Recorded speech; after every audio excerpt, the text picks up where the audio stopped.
ఇక కామారెడ్డి అలాగే బోధనలో ప్రస్తుత పరిస్థితులపై పూర్తి అప్డేట్స్ మా ప్రతినిధి శ్రీపతి అందిస్తారు.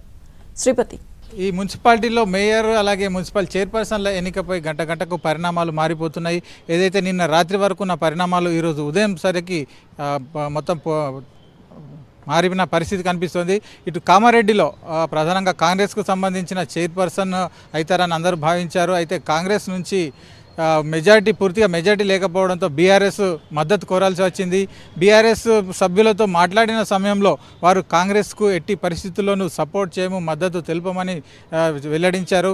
ఈ నేపథ్యంలోనే అధికారాన్ని దక్కించుకోవడానికి, ఇటు చైర్పర్సన్ దక్కించుకోవడానికి ఇరు పక్షాల మధ్య కూడా పలు సందర్భాల్లో చర్చలు జరిగాయి. అంటే ఈ రెండు పార్టీల నాయకులు కూడా మాట్లాడారు. ఇటు కాంగ్రెస్ బీఆర్ఎస్ నాయకులు చర్చించిన సమయంలో స్వతంత్ర అభ్యర్థిని తెరపైకి తెచ్చారు. ఇక్కడ స్వతంత్ర అభ్యర్థిగా గెలిచిన ఇప్ప ఉమారాణి అనే అభ్యర్థికి చైర్పర్సన్గా చేద్దాం, వీరికి ఇద్దరు పక్షాలు అంటే ఇటు కాంగ్రెస్ అలాగే బీఆర్ఎస్ తరఫున మద్దతు ఇద్దామనే ఒక నిర్ణయం జరిగింది. ఈ తరుణంలోనే బీఆర్ఎస్ సభ్యులంతా కూడా ఏదైతే మున్సిపాలిటీలో 11 మంది బీఆర్ఎస్ కౌన్సిలర్లు గెలిచారు, వీరంతా కూడా ఆ స్వతంత్ర అభ్యర్థి ఇప్ప ఉమారానికి మద్దతు తెలపడానికి అంగీకరించారు.